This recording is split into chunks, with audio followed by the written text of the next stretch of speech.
Okay, I think I've been quiet long enough. Hello, hello, good evening. It's a little later than I'm usually known for. It's 7:20 p.m. on Thursday. Hello, welcome to the channel. I'm Ben Repaints. I'm a small-time painter who's just kind of on the channel to paint for fun and to chill and to, you know, enjoy that aspect. Yeah. So I'm still kind of in the prepping stage. I'm still kind of getting things ready. But for tonight, I'm going to go back to painting the Skaven from the Skaven Tide. Hey, Dark Volt, good to see you. Hopefully you're getting good enough sleep, because I know this is super late for you, but how have you been? Yes, it is time for Rat Jam. I'm going to go ahead and get rid of the starting soon, and this amazing art that you did. Goodbye. Goodbye. Main camera on. Very cool. Okay, I think everything, he will go to sleep when you get tired. That's absolutely fair. I think you might have seen him completely done. You've seen him completely done on camera, but, or in the photos, but here is the lad. He's done. He's good to go. All I gotta do is, recolor the base, the terrain, and then he will be good. I really like this, and I'm really happy with it, and I have to fight the urge to just make a bunch of other frogmen. Like, put him in Gravis armor, put him in Terminator armor, 3D print an Abaddon the Despoiler and put him in that armor. All that fun stuff. But yeah, I love this model. I've also 3D printed the rest of the intercessors and the rest of the aggressors that I'm going to use the Toad Squad for a kill team. I could buy the Space Marine Heroes kill team that comes with the starter set and replace all of the helmets with different colored variants of that head. That would be very funny. But yeah, how have you been? I was going to stream on Tuesday, but my wife's schedule changed a bit, so I put off streaming so I could hang out with her, and we had a pretty decent time just kind of chilling and vibing. And then, yeah, so here I am tonight. What I want to do first of all is, especially now that I'm kind of getting another look at him, I want to go ahead and paint some of the armor a little bit more, just kind of touch it up, make it brighter, make it contrast a bit, because it's really beat down and gross, which is what I want. I want it to look, you know, rusted over and poorly taken care of, but I would like it to still have something of a metallic sheen to it, especially on the edges.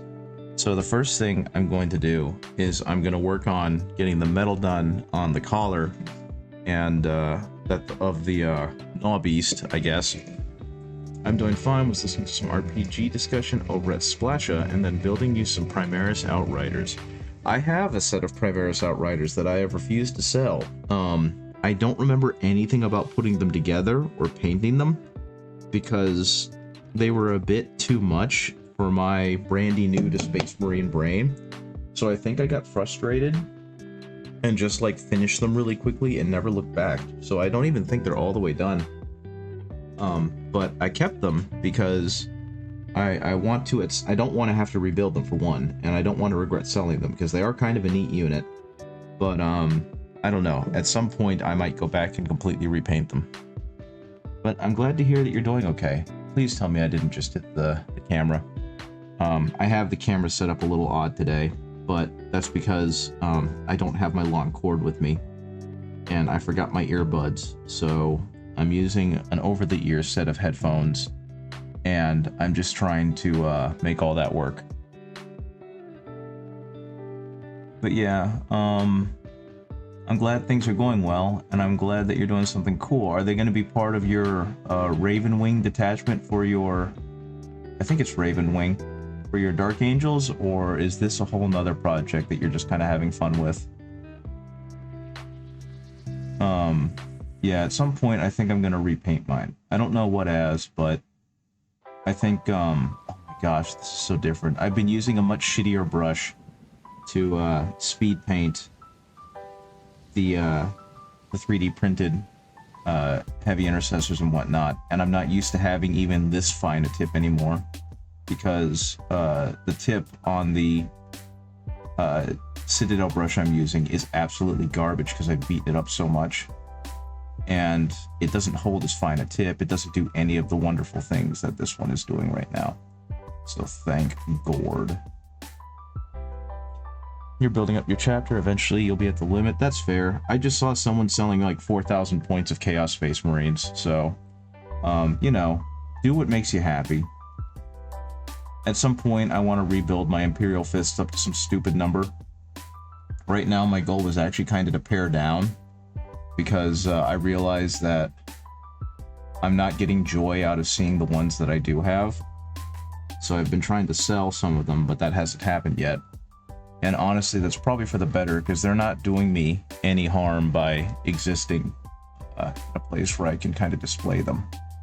So I will eventually get them nice and displayed while I take my main army with me to games, if I ever get around to doing that. Because that's something else I haven't really had a chance to do. My current job is going well. I just found out that a major wall that had a big whiteboard in front of it had a ton of black mold behind it. So we had to clear out of that office on the bottom floor of a large old building that we're in.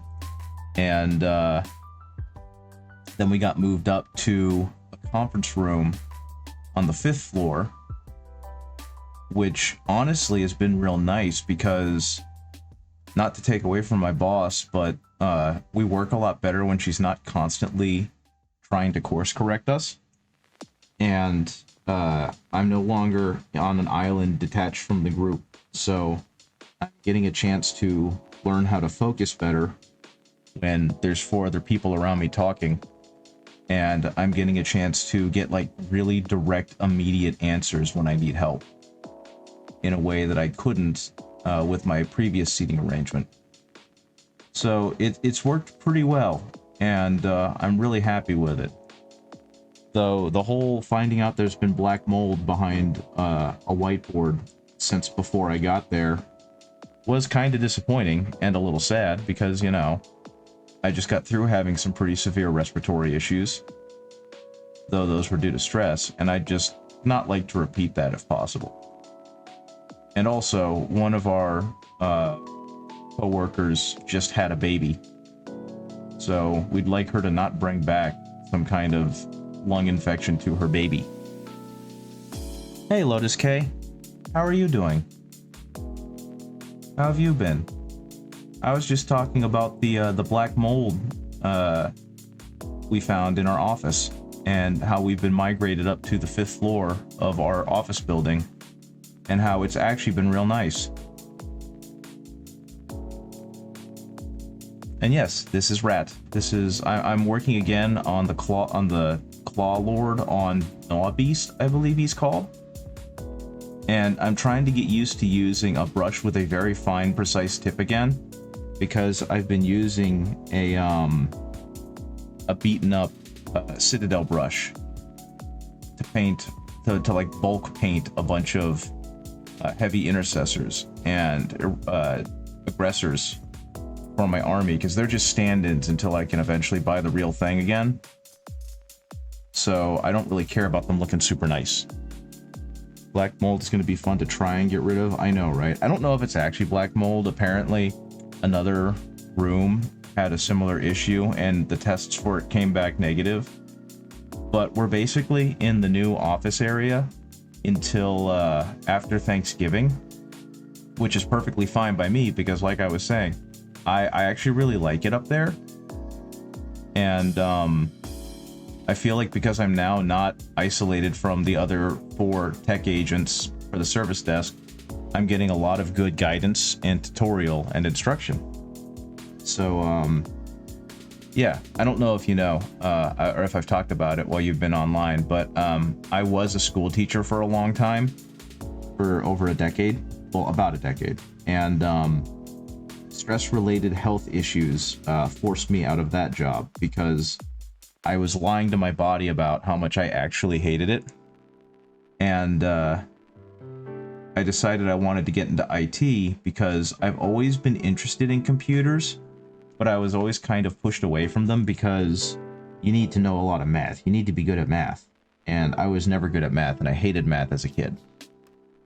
So I never really tried to pursue anything with computers other than, you know, wanting to be able to play game better or wanting to learn how to do thing on computer better, until I kind of just gained a working knowledge of a lot of little things. And coworkers told me that I would be good in IT just because I was very good at explaining things to people in a way that didn't make them feel stupid and help them learn. So I got a certification in far too little time for how long it should have been, and started working at the Geek Squad at Best Buy back in April. And I planned to be there for a while, but kept applying for jobs because I realized that economically, as much as I liked working at Geek Squad, it wasn't helping because we were starting to go, my wife and I were starting to go deeper and deeper into debt. So I kept applying for jobs pretty frantically, and I got really lucky, and the city was hiring, and I apparently aced the interview really hard, and so they gave me the job. And that was super cool. So I'm still learning a lot about IT and entry-level service desk stuff, but I'm also a lot happier and healthier than I've been in years. And that was the thing about being a teacher, is while I was doing it, I didn't think it was stressful. But my body told me another story, because I started having panic attacks and asthma issues and a whole bunch of other things. And it wasn't until I quit that I realized it was all because of the job. So I'm glad that I'm not doing it anymore, but I'm glad I did it because it's given me a greater appreciation of a bunch of other jobs that I've had now. So there is that, I guess. I mean, you shouldn't have to go through trauma to appreciate what you have, but that's kind of what happened there, and I'm just kind of running with it. Yeah, I think I got this as bred as I want it to be. So how have you been doing, Lotus K? I meant to ask earlier, but I'm also very tired. I had last week, you guys probably remember, I had a pretty bad ear infection, and it continued to be bad all week. Like, it finally feels better today. And it basically swelled up and closed my ear to the point where it was hurting my jaw and made it so it was hard for me to focus. But through continually disinfecting it and doing all those other, medical things you're supposed to do to take care of yourself, I slowly got it better. And now I'm finally in a place where it feels better, which is good because every night I would wake up with what feels like my brain leaking out of my ear onto my pillow, and that was gross. So don't let that happen. You're good, just tired? That's understandable. I feel like, politics notwithstanding, this has been a really long November, and a really not good November for a lot of people.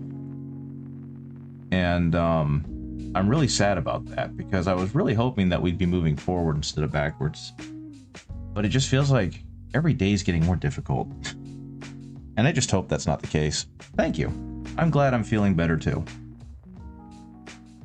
Because I can hear things again, and I don't feel constantly distracted by the swelling on the right side of my face, because it was getting so bad that I could feel it in my jawline. Like, it felt like someone punched me right where the jaw hinges. So it was hypersensitive.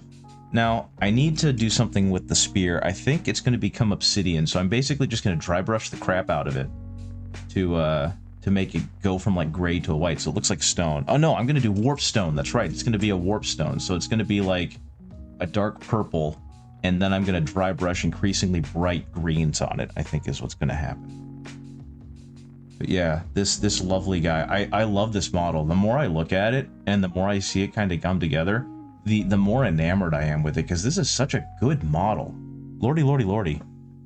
But yeah, I'm glad that I'm getting this chance to kind of start over with a career that I'm enjoying, and the people I work with I really like. I've got a fun story. I've got a really fun story, so it's not just me complaining and being sad. I got to go to a dinner with one of my coworkers, because he's a little younger than me, but he knows I like food and he likes food. So he suggested that we go to this place that had moved into a really not good Panera called K-Pot. And K-Pot was a Korean hot pot / grill location. And if you've never had those before, which I've never had Korean hot pot before, what they did was they charge you like $30, which really hurts, because $30 for a meal is a lot. But they give you the option of either using the grill or getting a broth and making a hot pot, because they have burners right there on the table, or you can do both, which just feels like a ridiculous idea to me. But they let you choose that. And so we went there, my wife and I went there and met up with my coworker and his wife, and we had this amazing kind of double date at K-Pot. And if you've never done that before, if you've never gone to like a Korean hot pot place, can I please recommend you go to a Korean hot pot? Because the food is so delicious, and I ate too much, and it punished me the next day because my body was not used to that kind of spice anymore, since I've been eating relatively bland. But I would not take back a single minute of it, because it was all just so amazingly good. And we now have like this new place to go when we really want to celebrate something, because the food was just that darn good. So please, I beg you, if you like Korean food at all, then please go to a Korean hot pot at the first chance you get and enjoy some delicious Korean grilled meat. And if you're not a meat eater, then I'm sorry that I'm trying to tell you to eat meat, but I guarantee you there's also some delicious Korean vegetables that you can try. If your family wasn't so picky on food, you'd love to. Yeah, that's always kind of the crummy part, is when you realize that you're the most adventurous eater out of the people you're around. Because it's like, there's a million things I want to try, and only 3 of them are allowed. I've had that problem with past relationships, where my partner has been less adventurous food-wise than me. So I'm willing to try pretty much anything. And at one point, I dated a young lady who only really liked chicken tenders and fries. And there's nothing wrong with only liking chicken tenders and fries, but it was like no vegetables, no more I don't want to call it sophisticated, but you know what I mean, more sophisticated cuts of meat. It was like that was their preference, that was their fixation, and I was perfectly fine with honoring that, but it meant we couldn't go out and try more adventurous foods. And, you know, that stank. That didn't feel great, but it sounds like your partner. I'm sorry to hear that, because it does really put a damper on the ability to experience some wonderful, wonderful sensations, because that's what good food do, right? It releases the good brain juice. And I just feel bad for people who, for whatever reason, dietarily are kind of stuck on one specific food, because I don't want to pass judgment there, you know, like negative judgment on them, because there's a million reasons why someone might only enjoy that one type of food. But I just feel bad for them, because they're missing out on a whole host of things, right? It'd be like only ever living in one town for your entire life and never getting to experience anything, literally anything else. And for some people, that's great and good for them. But I just feel like your life is less because of it.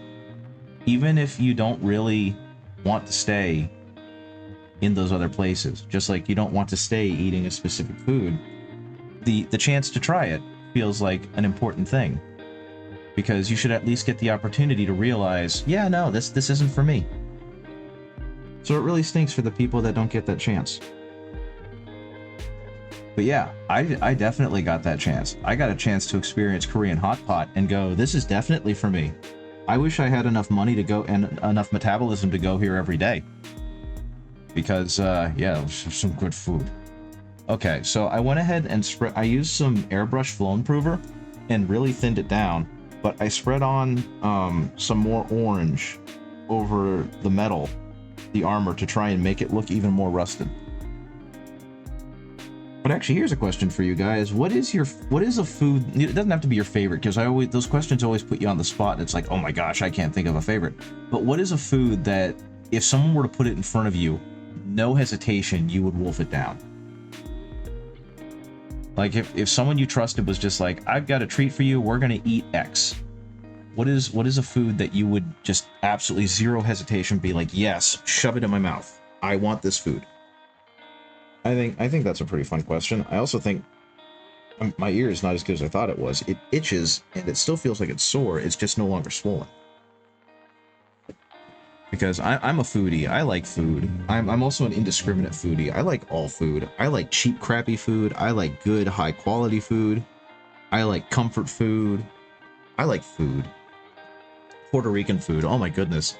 I don't think I've ever had Puerto Rican food. And I feel like my life is lesser because of it. What's a good starting food for Puerto Rican food? If I wanted to try Puerto Rican food, and yeah, see, my life has been pretty much stuck in Tex-Mex, so very Americanized Hispanic food. But I do have this awesome place nearby, and they own a grocery store. It's a I think it's a Mexican grocery store, but they also have a food truck that they've parked next to the grocery store. So they cook food out of that truck using ingredients from the grocery store. And every time I go there, I have to resist the urge to spend like $60 on myself just so I can eat, you know, the tacos, because they're traditional, properly made tacos, but also, you know, 2 or 3 other dishes that I really want to try. Sour cream onion Pringles, hell yes. Empanadas, sopapillas, baked potatoes, gummy bears, ice cream. This is a good list of things. And Darkville, you'll be real proud of me. I've been eating a baked potato every evening for like 2 weeks, and I'm not tired of them because I put a different topping on them each time. So like last week, I made vegetable chili. Well, it had some, not, it had meat in it, but it was very minor. The vegetables were the dominant part of it. I put vegetable chili, well, chili on it the first time, and then this week my wife had teriyaki chicken last week, and she had a lot of it left over because she usually makes enough for 2. And so I just started putting the teriyaki chicken on it this week. So I've had the same baked potatoes. Empanadas are really good. That is true. Empanadas make me cry because they're so good, and I can't have 80 of them. I feel sick. But yeah, I've been eating baked potatoes, and I've just had amazing, they've completely changed because of the topping I've put on them, and I think that that's awesome. Unfortunately, the grocery stores around us have been kind of weak, and so the vegetable produce has been not great. I have no trouble just boiling a pot of potatoes and eating potatoes and eating them all by myself. I love potatoes. I mean, they're a really good starch, and I love them too for basically the same reason. They're just yummy. And I think one of my favorite things to do is, have you ever had a shrimp boil? Because if not, you should have a shrimp boil, which is basically that, what you're doing with the potatoes, but then you add corn on the cob, like short ears of corn, and you add shrimp, and you add possibly lobster if you've got it, and then you just kind of boil it all together with spices.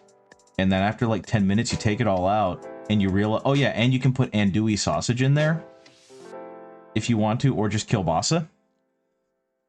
And if you do that, you have like the heartiest, most delicious meal that you're going to eat for a while.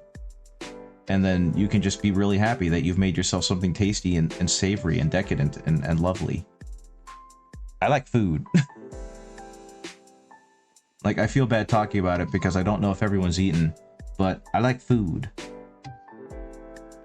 One thing I found that I actually really like, and I've tried not to eat as much of it just because it's starting to wear down on me, is I've been making these protein tuna wraps for lunch. You don't have lobster, but I can do shrimp, maybe bake some. Yes, you got it, exactly. You know exactly what to do. Just do that. There's an American, I think it's American, seasoning called Old Bay seasoning. I don't know if you're familiar with it, but it does definitely create a very distinct flavor profile that makes me think of seafood.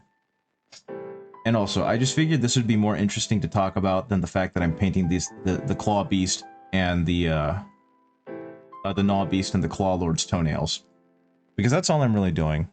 Lemon or lime, perfect. Yeah, see, you got it. You win.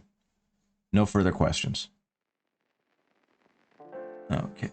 Yeah, I'm just kind of painting their claws now, and I'm starting with a dark brown. And that's just so that they have some shadow color to them. And I really like how Games Workshop does bone and does claws, but like, I'm not very good at replicating it, because if I recall right, what they do is they typically start with the claw or the bone or the horn having a very ivory color near where it's exiting the flesh. And then the further out it goes, the darker it gets, which I'm assuming is it kind of hardening and getting all of that stuff done to it. But I'm not very good at emulating that, so I'm gonna try that with this guy because I think they're very distinct looking horns, and I think they'll be fun to kind of paint on him. But first, I'm starting with the shadow color, which hopefully is still visible. It's still visible. I'm starting with this as the shadow color to give all of them a unified shade. And then as I get closer to the base, I'm assuming I can do a decent job painting it to look more like clean ivory coming out of them. That then gets dirtier the further away you get from them. I think those are fangs. But yeah, I like talking about food. God, I need to, you may try making you a baked potato next week with some avocado and shrimp. Otherwise, if the avocado is not ripe, you could do tomato tuna salad. That sounds delicious. That sounds really good. I think that's one thing that everyone should get a chance to learn and have access to. And it makes me sad that a lot of America is in food deserts. But the ability to cook good food with fresh ingredients is such a game changer for so many people. And I think it plays a huge part in quality of life. You know what I mean? So the fact that there are huge swaths of the United States where that's not a possibility just kind of makes me sad. Cooking is fun. To me, I mean, as I've gotten older, I've realized that I just love things that require a process, because then you feel accomplished when you finish that process. So like painting, you start with a rough idea and then it slowly builds over time, and then when you're done, you have something cool to show off with it. And that's the same with like cooking. You start with a rough idea and then you continue to build on it, and then by the end you have something to show for it. And usually it's something delicious, so it can make you happy too. And that's kind of the joy of cooking. And the best part is, like with anything else, you might not be that good at it when you begin, but as long as you keep at it, you'll eventually start making lovely things. For over a year now, you're on a low-carb diet, so you're rationing your potatoes, noodles, rice, and breads. I get that entirely. And I'm glad that I haven't had to do that, because I'd die. Unfortunately, that, like, everything you just... Whoops, I did that entirely the wrong way. Everything that you just mentioned is like 90% of my diet. Actually, that's a lie. I've gotten a whole lot better about eating fruits and veggies recently. It's just that those are all the good parts of the food. Those are the parts that give me the good brain juice, you know? So I'm glad that you have the discipline to extend your life by eating better. You're very horizontal, gotten better. That's good to know. I'm not sure what you mean by horizontal, but I trust that means that you're trying harder, or you're trying hard, and you're doing a good job at maintaining a diet. Because that's ridiculously difficult. Wide. Oh, I got you. That's fair. Well, I'm glad that you're making progress towards the health that you want to be at. Because one of my least favorite things is when people are trying hard to better themselves, and they don't get the encouragement they deserve for doing something just obscenely difficult. So I'm glad that it's working for you, and I wish you all the luck in the world to continue making positive progress to a condition that you want to be in. Yeah. That's what makes me happy, is people making themselves happy, and also making themselves, or reaching goals that they've set for themselves. And I'm hoping that's what's happening with you. Hey, Shiny Mew Paints, how's it going? How you doing? How are things going? I'm trying to do something I haven't done before, in that I'm trying to paint the claws of these so that the brighter part of the claw is closer to the knuckle, and where it emerges from the finger, while the darker part is closer to the edge, because Games Workshop does that with their minis, and I think it looks really good, but I'm not good at it. So this is going to be my practice model to try and do that. And something that I've forgotten that I'm trying to start up again is the reminder that adding texture covers up a lot of mistakes. So if I can just add some, like, artistic brush strokes, maybe it'll look better. Are you doing okay just taking your meds? Well, that's good. That's good to hear that you're doing good. I thought that the stuff that you were posting in the Discord was pretty cool. I'm sorry I didn't really get a chance to look at it. I've been fairly busy this week. But it was neat seeing you making new neat things. Because I think one of the things you posted was a VR chat, right? And is it a new model for your character? For your avatar? I don't know enough about VR chat. I know VR chat is a thing that people do. That's kind of it. Okay. And I know that there's a level of customization to using VR chat. It's an avatar you wear based on what kind of mood you're in. Very cool. That's neat to hear. this actually turned out better than I thought it would, and I think it's just because I started doing the, I started just kind of stippling it on. So now I need to go backwards, dry that off a little bit, and on like the tips of the tooth, re-add some of that color so that we have a little bit more darkness. His teeth are so gnarly. They're not really in the right place. Okay. And I think for the most part for the fangs, this will work. I don't need it to be super articulate or super detailed. I also can't see it. Your repertoire ranges from little chibi characters to short stacks to Dami Mommy avatars, and the Mamagen and Shark are my two favorite ones. Very cool. That's very cool. I'm glad that it's giving you a place to really express yourself. That's the word I'm looking for. Because I feel like too often in life we have to kind of be like, yes, this is me, but it's only part of me that I feel comfortable showing you. And then you don't really get to be yourself. So having a place where you can do that, as long as you ain't hurting anyone, as long as you're not hurting anyone, that's a pretty cool place to be. And I know that VR chat doesn't always have the best reputation, but I'm glad that you're thriving there and that things are going well for you. I have a rat with teeth, and they're gross, and that's exactly what I want. Rat teeth. That and painting is your therapy. Understandable. It's a nice way to kind of disconnect and not think about all the things that are stressing you out. I don't actually know what color Skaven leaders are, but I think I'm not done with him, not by a long shot. I just don't know what color to make him.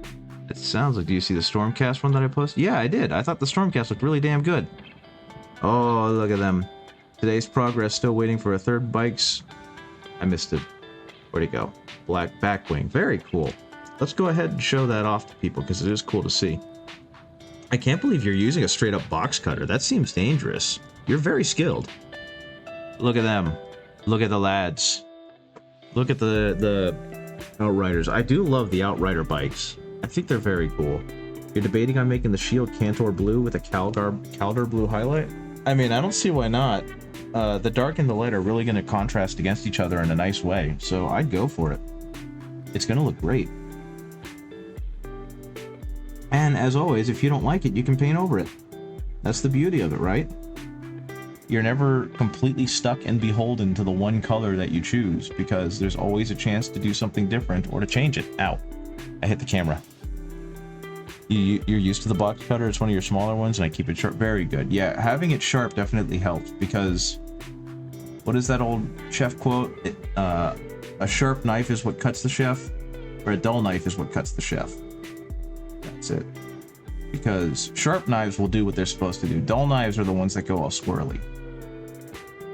At least that's my understanding. And that makes sense. Because I traditionally am lazy and I use a dull knife, but I tend to have pretty good control and grip strength, so I can kind of counteract that. But I can understand when you've got like a dinner rush and you're trying to do a million things at once, that a dull knife is your worst enemy. Use it for scraping and cutting off the sprue nibs from the nippers. That makes sense. I use a little hobby knife, and that's just what I've gotten used to. But I also have a completely effed up right thumbprint because of it. It's all wrong because it's got nothing but like little hobby knife scars all over it.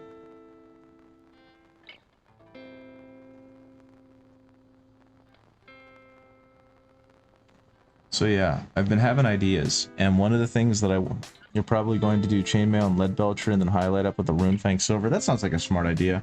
If you've got some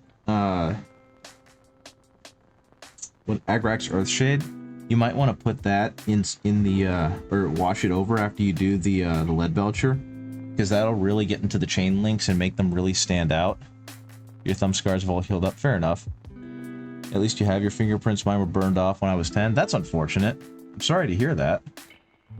All I can think of is the Men in Black movie where not Eddie Murphy. Oh my God, not Eddie Murphy. Will Smith puts his hand on that device, and then it heats up to super hot and just completely sears his fingerprints off of his hand. And And it's just like, that sounds incredibly painful. I can't believe I almost called Will Smith Eddie Murphy. Those are not the same person at all. We were actually just talking about Eddie Murphy. Damn it, again, Will Smith not too long ago.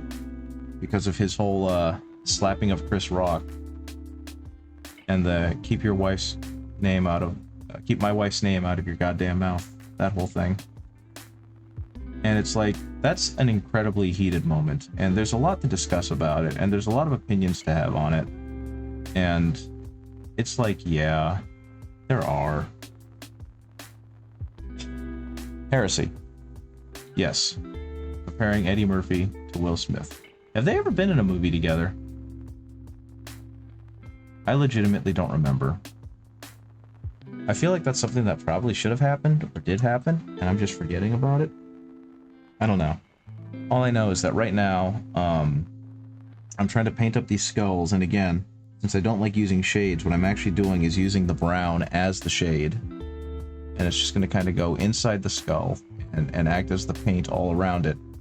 And then I'm going to highlight it back up using kind of the same thing I just used for the spikes and the nails and the claws with this ivory. So I might go a little higher up on actually no, I'm not going to use this. I'm going to dry brush. Lazy. Dry brush. Dry brush, there we go. Remember Chris Rock was pissed off because he actually had to walk? Yeah. That was a fairly ignoble moment for everyone involved. Okay. But now I'm just going to use this kind of like a dry brush. All I want to do is take some of that ivory color and gently brush it across the top, the high spots. What that'll do is it will slowly transition it to more of a bone color. Just going overboard, but a lot of people said it was staged at the time. Yeah, that always happens though. There's always people that think things are fake. And to some extent they could be. Who knows? Like the Mike Tyson Logan Paul, or the Mike Tyson Jake Paul fight was definitely fixed. And a lot of people were upset because a 58-year-old man didn't truly fight a 27-year-old man. And it's just like, your barbarism is showing through, but that's okay. I mean, even if Mike Tyson is the better boxer, and even if Mike Tyson could have beat the absolute tar out of him, do you really want to risk that Mike Tyson, like, pulls a muscle in his back mid-punch and leaves himself wide open, and then Jake Paul hits him with just, like, the perfect punch, or a really good placed one, and he falls over and severely gets hurt? Like, that just sounds awful. Mike Tyson's past his prime. He is past his prime, but he also is a considerably better boxer than Logan or Jake Paul will ever be. I honestly believe that had he fought like he was supposed to, or could have, he would have beat Jake Paul from pillar to post.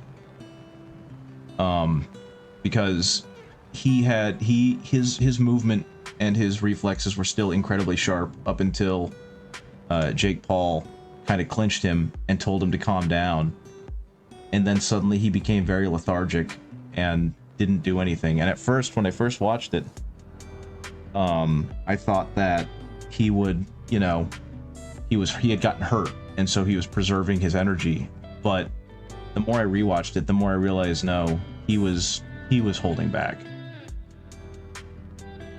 Mike Tyson is the reason for the belt rule. All he had to do was hit him in the stomach like he usually used to.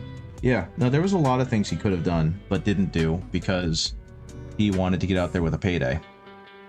And there we go. We've got some very dirty, but well-shaded skulls. And that's exactly what I was going for. I need to check something real quick. What color are the Skavens? It wasn't about the fight like it should have been. Yeah, well, I mean, it should never have been about the fight. I mean, it was a chance to allow Mike Tyson to get back in the ring and for Jake Paul to spar a hero and to make a lot of money doing it. That's kind of what it was. Skaven fur colors. Let's see what they say. That doesn't help me at all. Skaven colors, no. Skaven clan, which is different because this is... it doesn't matter. That's fine. Yeah, it was a whole event, and it was what it was, and there's not much we can do about it now, except laugh at the people who thought it was going to be a real fight. That's kind of where I am with it. I'm just going to go ahead and paint him brown. I'm going to thin down this brown a whole lot, so that hopefully it just kind of flows into the crevices. And I'm just going to let the, I'm just going to let the rest of it work as a highlight. I think that's the plan. I don't like Jake Paul. I'm not going to mince words there. I really don't like Jake Paul. I feel like he's awful for a lot of reasons, but I appreciate that he had the brains to not try and make an actual fist fight with Mike Tyson a thing, because he protected both of them. He got Mike Tyson paid. Everyone knows that it was not real, and so it just made him a bigger heel, which is good, because that's what he wants to do with his life. He wants to be the bad guy, so people keep paying to wait for someone to beat him up. But, yeah. Just, I really sincerely hope no one expected a real fight out of that, because it wasn't going to happen. I do appreciate, unironically, the fact that he so heavily promotes women's boxing, because I'm not going to say he's honest about it, but at the very least, he's putting women and women's boxing on bigger platforms than it's ever seen, because women's boxing has never been held in a venue with over 70,000 people in attendance. And that was the real highlight of the night, was watching Katie Taylor and Amanda Serrano lay it all on the line and have an absolute banger of a fight, and prove that women's boxing belongs on the same stage as men's boxing, because it has for a long time, and seeing it there was just really, really cool. So for like all of his faults and all the things I hate about him, I'm giving him credit for doing that, because that was super neat. And unfortunately, as with everything else that evening, it was marred with controversy. But, you know, what can you ask for? They got a good match. The people got to see and spent the rest of the time talking about it. So, yeah. Good for them. Good for them. Boxing was never really my thing. You were more of a soccer girl yourself. That's perfectly fair. Boxing is an incredibly barbaric sport, and it's not for everyone. And it doesn't have to be. I'm just glad that, you know, for the people who do appreciate it, and for the people who appreciate it for whatever reason, but don't want to deal with the women's version of it, that they got to see a show that hopefully changed a lot of their minds, and that those two ladies got a ridiculous payday. You'd rather actually watch people use skill instead of beating the crap out of each other for like 30 minutes? I would argue that when boxing is done right, it is an incredibly skilled sport. And equating it to two people beating the crap out of each other would be like reducing soccer to people kicking around a ball for 60 minutes and not doing anything with it. Because both of those are unfair judgments of the sport that they're in. Because I was a boxing coach for a while, and I did box for a while. I never went pro or anything like that because I wasn't good enough to, and I was too old to.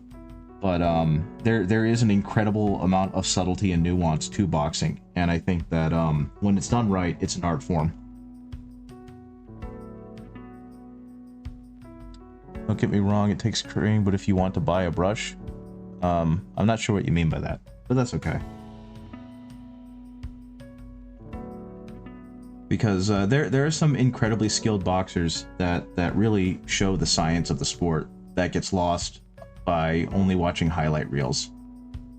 And like watching Katie Taylor and Amanda Serrano go, there were a lot of just flurries at each other, but there was also a lot of very subtle positioning that Taylor was doing to give her positional advantage on Serrano, which allowed her to land the better shots. I was training 4 different martial arts as a kid, so yeah, exactly. Right? And while, like I said, boxing doesn't look great when you only really see the knockouts, because everyone wants to see the knockouts. It's kind of like how everyone wants to see the goal, or everyone wants to see the touchdown.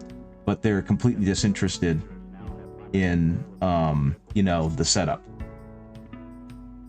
And that to me is where the beauty of the sport is. The knockout is nice, but I'm more interested in seeing the game plan that got them there.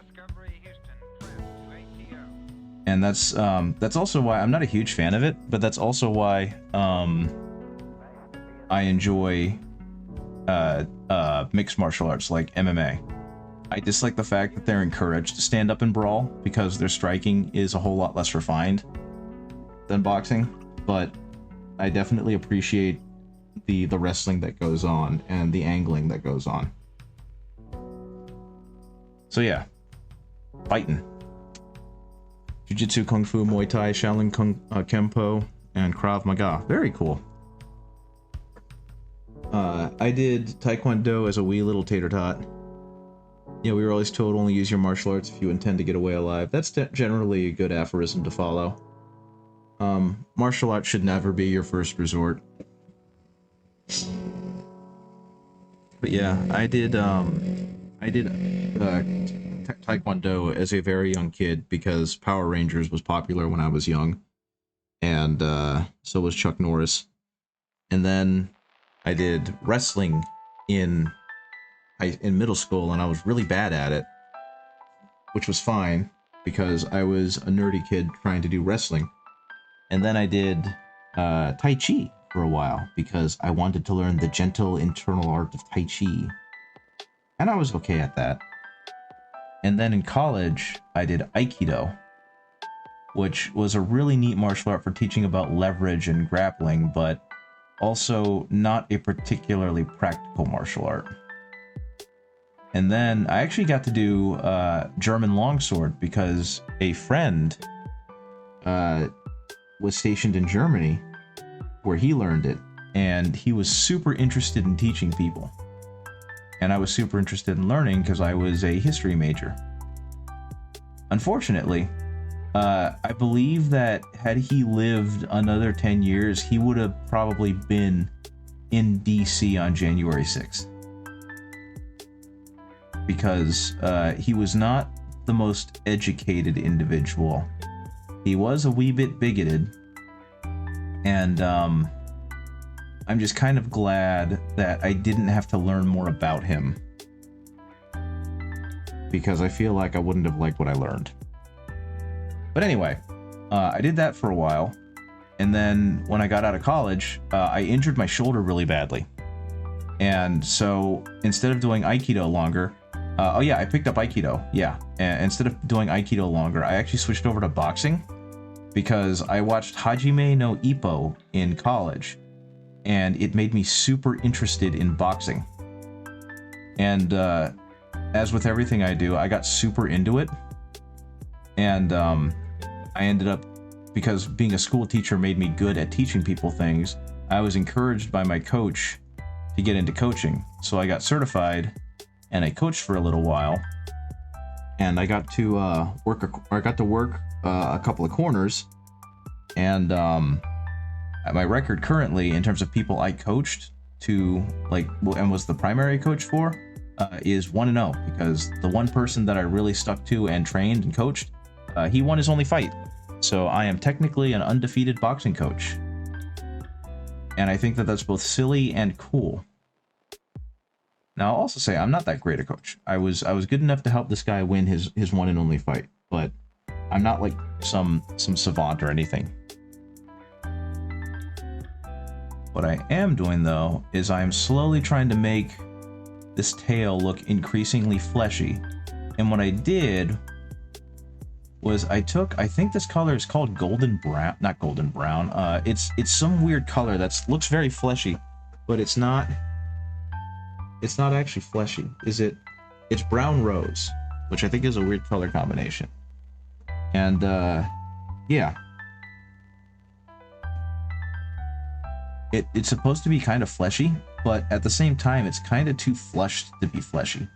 So it looks very, very flush to me, and that's okay, because that's kind of what I'm going for right now, is going from like a deep red to like this much paler fleshy tone. And hopefully this will read as like rat tail. And yeah, I really like the Rocky movies. I think they're really good. The first one is, of course, just a great film. The second one is a worthy sequel. The third one introduced the world to Mr. T, but you can tell that the movies are getting less good. And the fourth movie is it goes full circle from bad to good, just because it's such a great time capsule of the 80s. And the fifth one is a disappointment, and made me glad that he made a sixth one. And then Ryan Coogler's Creed is just a fantastic movie. And the boxing sequences in that movie are pretty darn good. And they do a better job of emphasizing like boxing versus Rocky's, you know, don't give up, keep getting punched in the face until you punch him harder boxing. So that was kind of neat.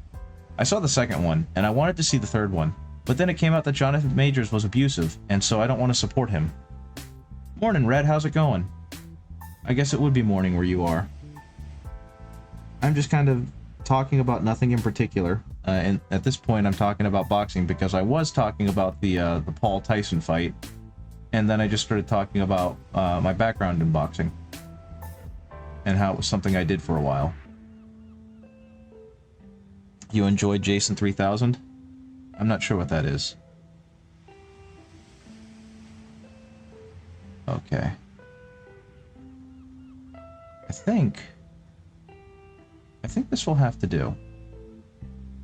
The Friday the 13th movie that was shot in the far future. Oh, that was Jason X. And that was an odd one.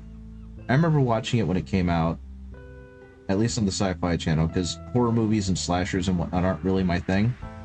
I grew up a very scared and skittish child, and I was easy to startle, so those movies were never my bag. But as I got older, I was able to kind of enjoy them a little more. And yes, Red, it was definitely a fix. It was entirely done so that they could separate a ton of people from their money, and they were very successful at that. And yes, The Ring would destroy me. That's why I've never watched it. It would creep me the fuck out, and then I would not be able to sleep. And I do not want that for myself. The closest to a horror movie that I've watched recently was Nope, and that wasn't even a horror movie. That was more of like a suspense thriller movie. And I really liked it, but there were definitely moments in there where it's just like, I don't want to feel this feeling right now. And I really liked Silent Hill and the Silent Hill series, but they were always a struggle to get through because the horrors in my head were scarier than the horrors in the game. You know? Watch Nightmare on Elm Street? I might if my wife wants to. It's never been a high priority on my list to watch horror movies, and it's something I'd rather not do if given the opportunity, because they're just not my favorite thing. I think last Halloween, we didn't really watch anything Halloween themed last time, but I think what we should have done, and I can't believe I forgot about this, is we should have watched Wendell and Wild, because we really liked it the first time around, but felt it was like missing something.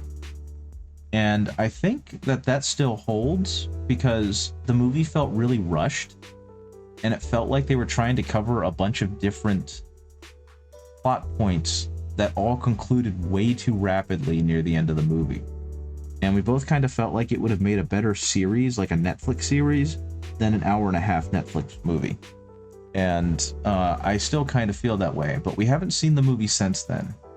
So it might not be a bad idea for us to go ahead and give that another watch, because we both love stop motion, both like Key and Peele, and yeah. Okay, it's a Halloween classic, and you can't say you haven't watched that either. Hocus Pocus, yes, Hocus Pocus is good. We like Hocus Pocus in this house.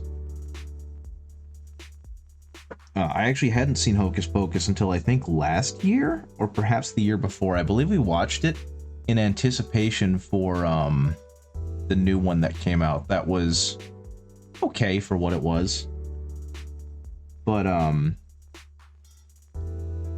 yeah, the original Hocus Pocus is a certified banger, and I can understand why it's so popular. And for me, yes, we watched Hocus Pocus 2, because we watched the first one, I think, in anticipation to watch the second one. and it was fine. Like, it was good. It made us laugh. We were really tickled because one of our friends, I can't remember the name of oh my gosh, I'm forgetting everything. The main witch's actor. They gave her prominent buck teeth in both movies, like prominent front teeth.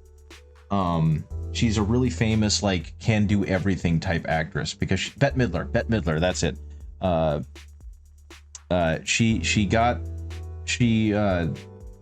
They had the scene from the past where they were all kids to kind of explain why they became witches. And when we saw like young Bette Midler, all we could think was, oh my god, that looks exactly like one of our friends.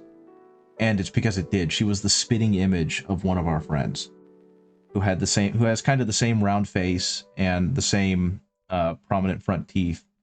And when we told her this, she apparently got a big laugh and took it as a compliment because A, she loves Bette Midler, B, she loves the Sanderson sisters, and C, she had been told that a lot growing up. So it was just funny for her to hear that from completely new people.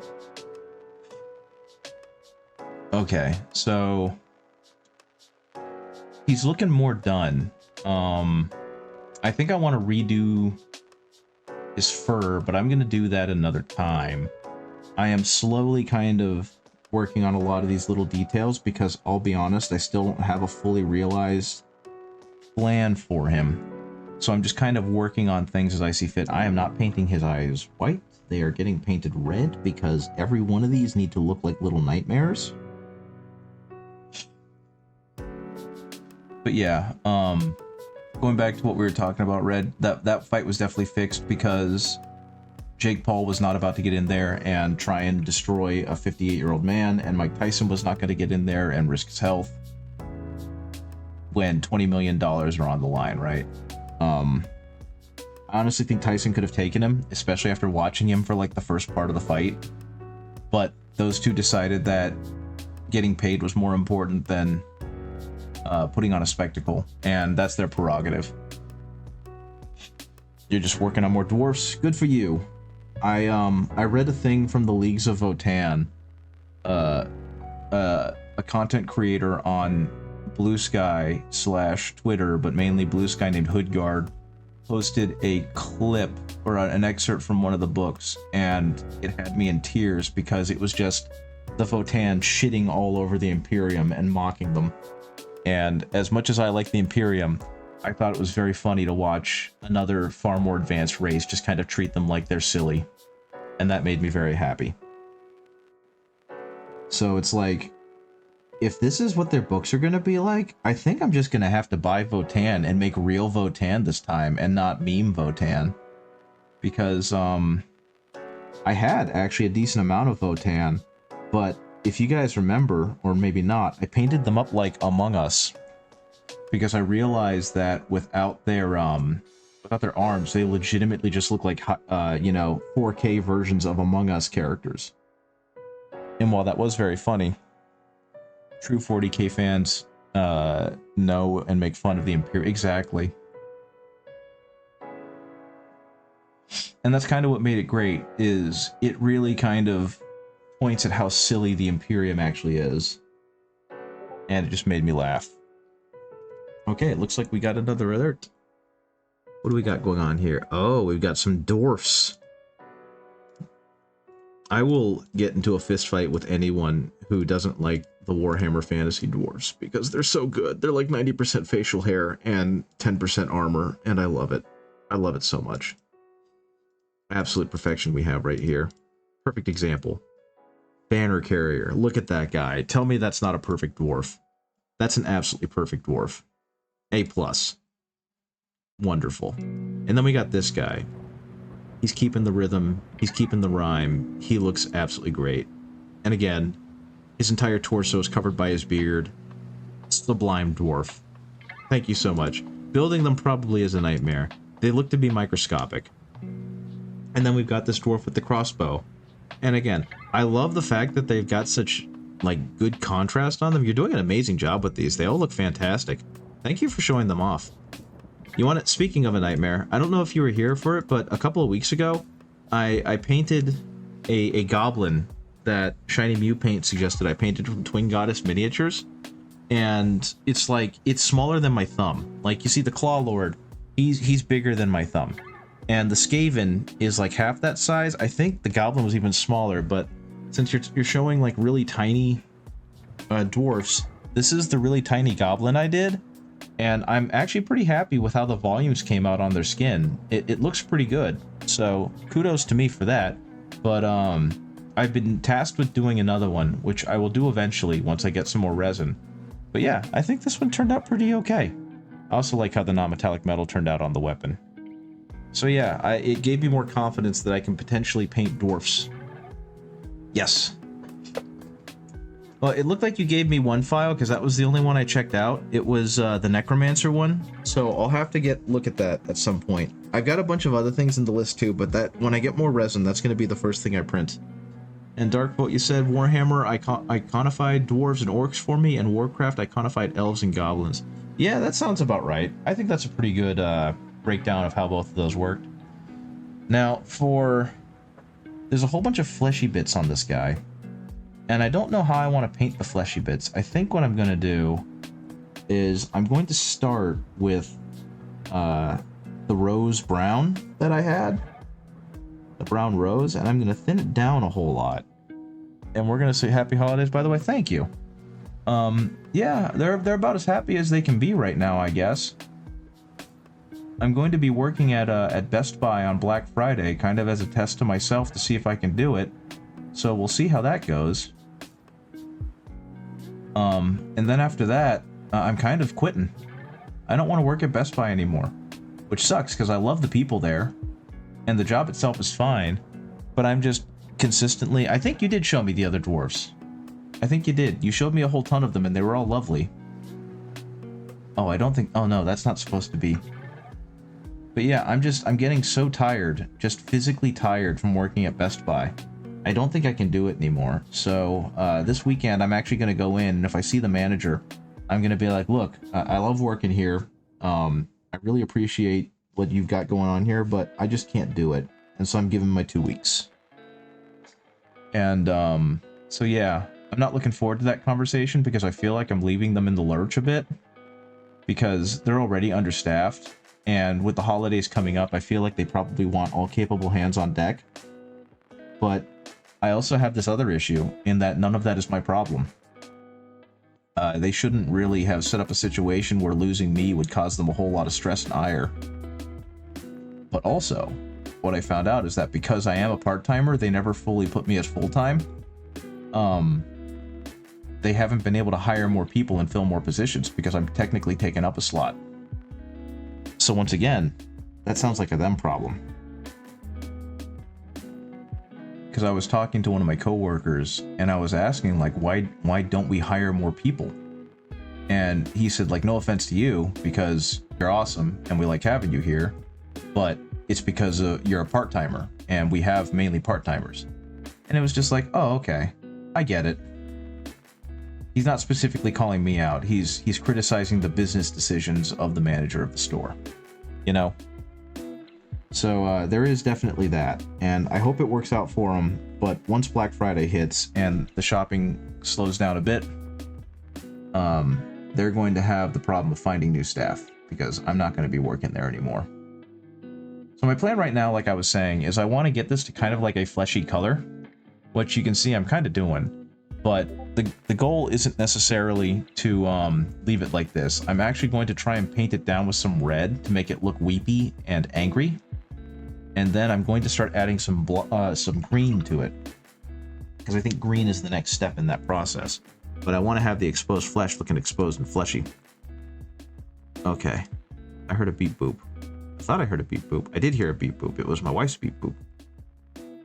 No, it wasn't my wife's beep boop. Who is this? I don't know who this person is. I think they're a friend of someone else. It's in my my other channel that I have for like playing video games with other friends. Someone new joined and I have no clue who they are. That's okay, that's not my problem. Right? So I'm gonna let that dry down a bit.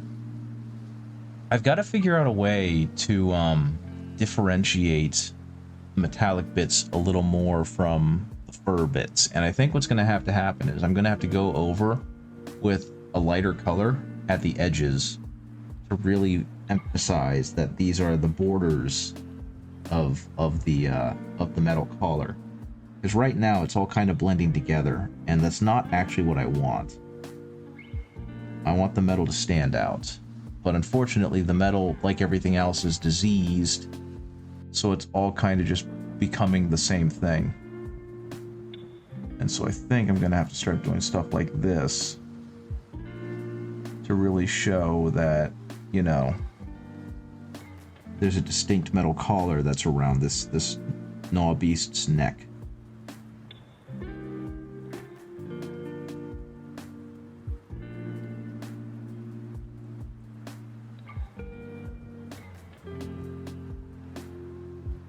Okay, I think that'll work. Yeah, I don't know if you guys have any Hollywood holiday plans. I hope so. I hope you guys get to spend your holidays with people that love you and that are happy that you're there. And that you have a lot of good food and a lot of good times. Because that's always the goal of the holidays for me. Got really lucky in a card pack. Cool. Very cool. What cards are you talking about, though? Is this Pokemon? Is this Yu-Gi-Oh? Is this Flesh and Blood? Is it Magic the Gathering? Because I play Magic, and I've started trying to do the Pokemon TCG Pocket, or whatever it's called. But there you go, yeah, Pokemon TCG Pocket. But I haven't... I'm trying to get to a point where, like, I can play with my wife. And we're still in, like, the opening card packs phase, because we haven't actually sat down to play it. But the game couldn't connect this evening, so I wasn't able to pull cards tonight, and that made me a little sad. But that's fine. I'll get my chance eventually. Friends are online. I'll be busy trying to avoid all the Christmas candy. Very fair. Very fair. Not much of a candy guy anymore myself, but I can understand the temptation, because I used to be a candy fiend. I used to be bad about it. Okay, actually, lining it really helped separate it. I don't know if you felt that way about it, but lining it seems to have really allowed some separation in the metallic bits from the rest of the fur, because it's such a bright color that I used. I used the ivory to do so, that it's really showing up against their fur now. So that makes me happy. Yeah, I haven't thought about Pokemon very seriously in almost 20 years. And it's not because there's anything wrong with Pokemon. It's primarily just that it was something that I kind of fell out of interest in. So trying to get back into it with Pokemon TCG Pocket's been a really weird feeling. Because it's like, I'm not sure what I'm doing here. I really don't know how to deck build. You know, there's a lot of like, this is interesting and I want to get into it. And I want to have a new game to play with my wife. But at the same time, I don't know what the heck I'm doing. And I guess part of the joy in that comes with the fact that she doesn't know what she's doing either. So we're both coming into this pretty lost. And that's perfectly okay. So actually, especially since you're apparently playing at Shiny Mew Paints, how does Pokemon TCG Pocket play? Is it supposed to be a card or a cell phone adaptation of the Pokemon card game? Or is it like a brand new thing? Because looking at the cards, they look like they have the same information as the TCG game. But again, I've played actual Pokemon card game a grand total of twice. Because I had a friend who was interested in it, and so we bought the starter pack, one of the starter decks, and we got to play it once. And it was like, okay, that's cool. And then we never did it again. And then when I first started dating my wife, she had interest in it too, so we got basically the same starter pack, and we tried playing it, and we're like, okay, that's cool, and then we never touched it again. A lot of those are out of rotation, but normally it's 6 cards instead of 4, so it's 6 prizes instead of 3 points. I have no idea what any of that means. Who is this?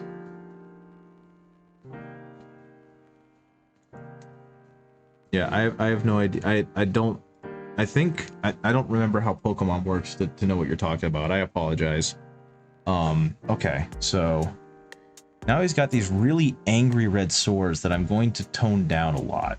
Because all I wanted them for was to make the flesh look a little bit less like pinky. And stand out more. So now he's got these really angry red sores. If I find out how to play Pokemon trading card game in YouTube, I'll send it to you later. That's fair. I mean, like I said, I played it a couple times in real life, but it's just been so long that I don't remember much about it. Okay. Cleaning off my palette because I'm done with those colors as far as I can tell. Because, you know, throwing away the palette paper doesn't, or makes too much sense. I've got to just go ahead and try and gently clean it up with a big brush. But yeah, all I've really done is kind of noodle around with the model at this point, because I'm still trying to figure out how I want it to come together. Because if you guys have been looking at it, it probably looks oddly disparate right now, because other than the rat model itself, like the Skaven dude, nothing really works together, at least as far as I can tell. I might be being too hard on myself, but it just, everything looks like it's kind of, yeah, he decided to paint it. Grimdark Pinky in the brain looks great. Thank you, Grimlady. Also, good to see you. How are you doing? I think the next thing I want to do is go from purple to green to green. And actually, I think I showed this off last time, but I still think it's really cool. Check this out. Is a 3D print of the lion, and it turned out really good. Like, you know, especially since I don't want to spend another $60-70 on the model, this 3D print looks freaking amazing. So I'm pretty jazzed about that. I can go ahead and paint him up to look really good, and even though I'm never going to play him, he's going to look really great on a stand. And I don't know, I might find a way to get a couple of the other character models and maybe like an inner circle or something so they're surrounding him. But I am pretty jazzed about how good that looks. Yeah, just kind of feeling a way about it. So we're going to start with a dark purple. And what I might actually do is darken it down even further with leg. You would never be able to tell that that line was an official mini. I mean, I hate to say it, but they did scan the sprue. And also, if you look at the bottom of his blade, see if it'll show up. You can see that looks like garbage because all of the supports that didn't scrape off properly. But yeah, no, they just straight up scanned the sprue bits and then put them in there. And because I have my tolerances down pretty okay, I was able to get it to fit all together decently. But yeah, it's not something I would be like, hey, would you like one? Because, you know, you should still buy Games Workshop stuff, I guess. There are a bunch of fun Dark Angel upgrade STLs that might be excellent for a little diorama. That is true. That is also very true. The gloomy Seraphs have a lot of bits that are fun to kit bash with. But yeah, this was completely for a personal project, and that's as far as that thing is going. I painted the one for Mommy Dova, and it turned out really good. But I kind of wanted to paint one that was more vibrant, and so that's partially why I want this one. Though admittedly, now that I've been painting everything Death Guard related that vibrant, I'm kind of put off of doing that. So who knows? Who knows what he'll turn into? I might just end up throwing it away. I don't know. I'd feel bad about doing that, but I've got a big enough painting queue that it feels kind of ridiculous to have that thing in there too. Take a little bit of Flow Improver. Take a little bit of the black, take a little bit of the purple, mix it together with the purple dominating. So I just want a darker purple. I don't want like a black purple. I just want like a dark purple. And then I'm gonna go ahead and paint it on over here. And just get it on these warpstone thingies that he's got all over his shoulders. But yeah, the Dark Angels have like never really been my favorite faction of the 40Ks of the Space Marines, though I do think they're very cool, and now that I've gotten a chance to really read about them, I am pretty jazzed with it, and I'm happy that I'm getting a chance to play around with it. Put a little bit of that in there, a little bit of that in there, and this is why you do the Flow Improver, because while it's not quite the same as inks, it does get you some really nice panel lining that simple watering down won't do because of how water beads. So that was kind of the point there. Mixed it really heavily with Flow Improver, and that made it so that it doesn't stick to itself very well, which means it doesn't bead anywhere near as bad as it would if I hadn't done that. And so we're going to try and get to these crevices just to kind of guide for the next step. Because I'm not actually going to keep these parts really darkly colored. I am going to go up a little bit, but this is at least where we're starting from. You had fun with your Dark Angels. It's nice to see me enjoying them a bit more. That is fair, because if I remember right, when you first started watching, I was not very high on the Dark Angels. But, like, getting to paint them really helped me see some of the cool things about them, I think. And, yeah, the Lion is just a super fun paint job. If you ever get the chance, any of you, and you get a chance to get Lionel Johnson, and it's the right purchase for the time, enjoy painting him, because he is such a cool model. Wizards. Games Workshop really nailed it with him, and I'm glad that they did such a good job. In fact, it's gotten to a point now where I don't think there's any Space Marine chapter that I really dislike. I think they're all super cool, and I want to paint each one of them. For a while, it was Night Lords. I kind of felt like Night Lords were stupid, and I didn't like how they looked because I thought it was too goofy. And, you know, all the typical things that Night Lords players are probably used to hearing. But you got them as a late birthday present last year. I can't wait to see what yours looks like. It's going to be so cool. But the more I hear about the Night Lords, and the more I see about them, they're still not my favorite chapter, but I appreciate their aesthetic more. As a Templar player, you always love the night aesthetic of the Dark Angels. They've got some good bits for kit bashing for Templars as well. That is true. Having these two different angles on, like, the knightly theme is definitely super neat. Because, like, don't the Templars take it to more of a Crusader knight aesthetic, whereas the Dark Angels are more of like a knightly order, King Arthur type aesthetic, right? Okay, so I'm slowly, this probably feels like overkill with how everything else looks, but I'm slowly gonna build up the green on this guy, I believe. So I'm just mixing in some of that dark purple in with the green, and I want the green color to dominate, because even though this isn't the shadows, I still want it to read as green. Like, the purple was just to give it like a dark base to work, a dark cool base to work from. So as I continue doing this, my goal is to eventually overwhelm with, like, the green. And what I'm probably going to do on a lot of this is, once I get up to a bright enough color, is just give it a very simple dry brush. Because I'm not trying to go for, you know, display quality here. I just want to do something a little more than a speed paint like I did for the little guys.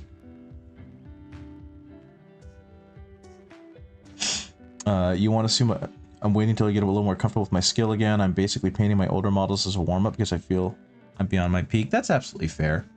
And if your older models or if your other models are any indicator, I think you're going to do an amazing job on Lionel Johnson. And I think that once you get comfortable with all your warm-ups, you're going to absolutely knock him out of the park. And yes, I would love to see your mates Night Lords. Again, they aren't my favorite chapter, but seeing people find a way to make them more terrifying is very cool to me, because they are supposed to read as terrifying, and they just kind of read as corny to me. So seeing people reinterpret that to make them scary is super cool. So yeah, if you want to post those in the Discord, I'll take a look at them as soon as I can. Primarch is very intimidating, and you want to do him justice. You're gonna do a great job. Especially, like, not to discount the earlier stuff you posted, because it's been consistently fantastic all the way through. But if your last few models are any indication of you kind of easing back into your style, you're gonna do a really good job with the Lion. And as always, what with this being something of a teaching channel, if you have any if you need any help or want any pointers, I'd be glad to give them. Because at this point, I've actually painted quite a few Primarchs. I've painted Rabute Guilliman twice. I've painted the Lion once. I've painted Rogel Dorn twice. I've painted a proxy of Jagatai Khan and a proxy of Fulgrim. I've painted a Demon Primarch Fulgrim proxy.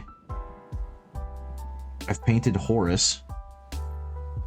Yeah, I've done quite a bit. But yeah, I don't think you're going to need my help, to be completely honest. I think you got this. You know exactly what you need to do. Okay, let's make those stand out a bit more.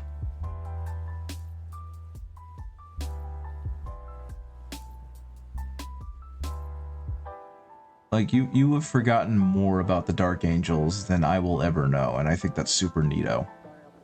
So I just look forward to the day where you just drop that guy in the chat and we all get to go, holy shit. The moral support is appreciated. Well, I'm glad that I'm helping. I'm also glad that this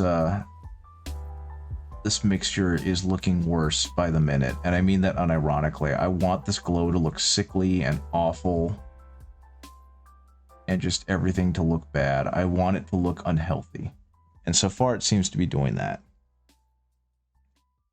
So kudos to me, because what's going to be next is actually the same sickly yellow-green that I used for the other Warpstone glow, which would make sense given that this is all supposed to be Warpstone glow.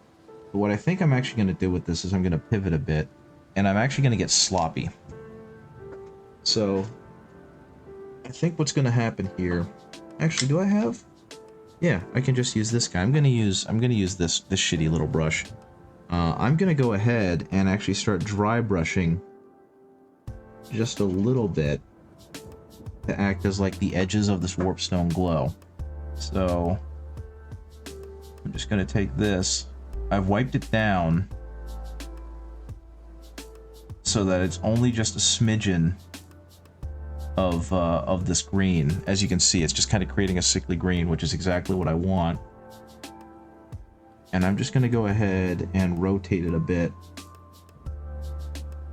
so that it's hopefully hitting on all spots. Put it over here too, so that way you can really see the glow coming off of the Warpstone. And then on this end, same kind of thing. What I'm probably going to actually have to do with this is I'll go back in with a much lighter green and put it back into the center of the engraving on his shoulder. Imagine me getting all flustered about my skill while I'm drilling out the exhaust of the Outriders meticulously to get some more details from those push-it models. Exactly. I don't even remember what I did for those. Whatever it was, it probably wasn't very good. I think at some point I am just going to have to go ahead and repaint those guys. Oh yeah, and I need to do this. I completely forgot about his Who's-a-Whatsits. So we're just going to go ahead and slop on some of that purple, which is exactly what I want. And here I am getting sloppy because I completely forgot about this. And to be honest, it doesn't need to have a huge amount of skill. It's going to be glowing anyway. But yeah, I'm just going to use the dry brush and mix in this purple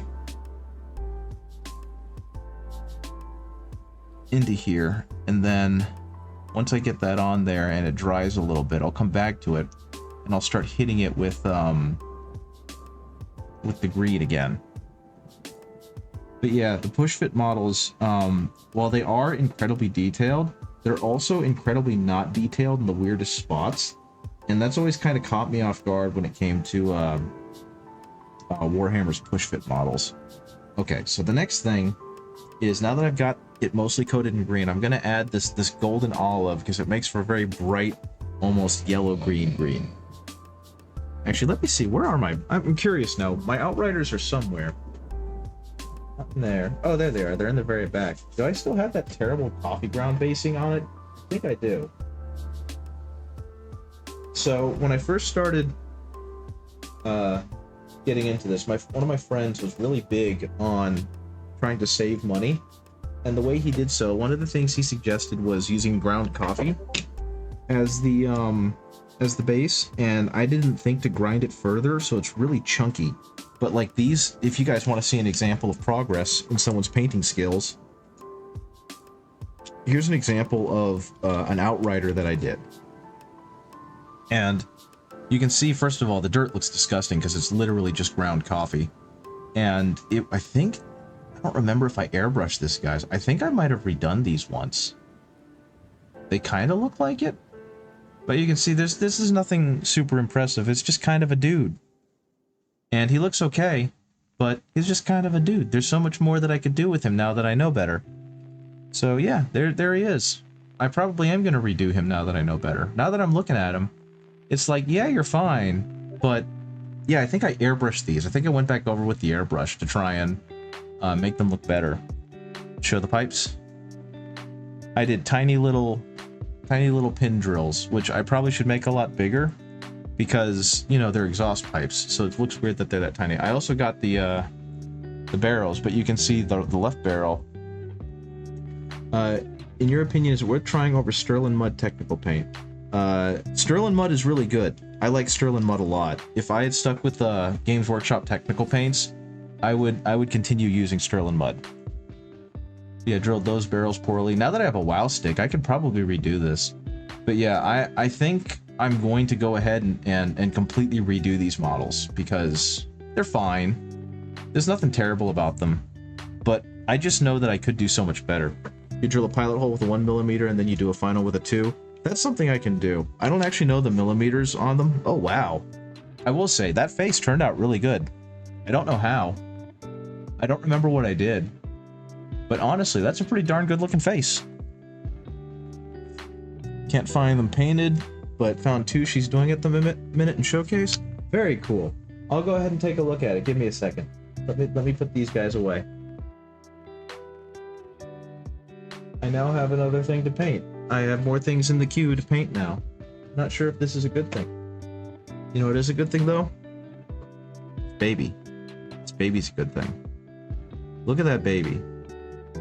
These babies are ugly. And I love them. It is a good thing. God, I love the babies. Okay.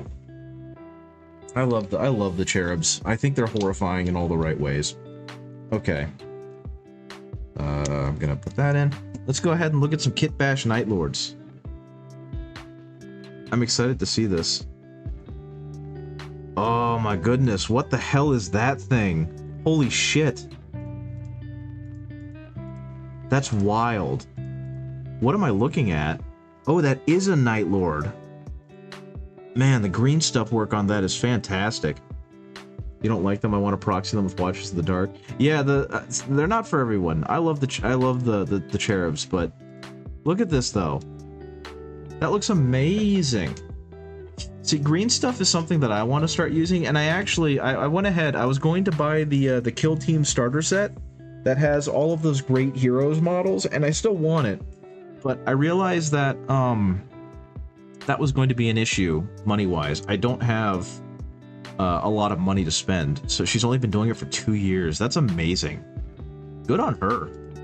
I mean, like, look at the detail here. I almost didn't recognize it because it just kind of looked like an orc from too far away, but when you look at the detail, just the flaying that they've got of the flesh on there, and the use of the claw mouth, that is absolutely terrifying. If I were to see that, I would think I understand why the Night Lords are so freaking horrifying. Because that is just nightmare. Very good job. It is a Terminator. And it is very cool. That's amazing.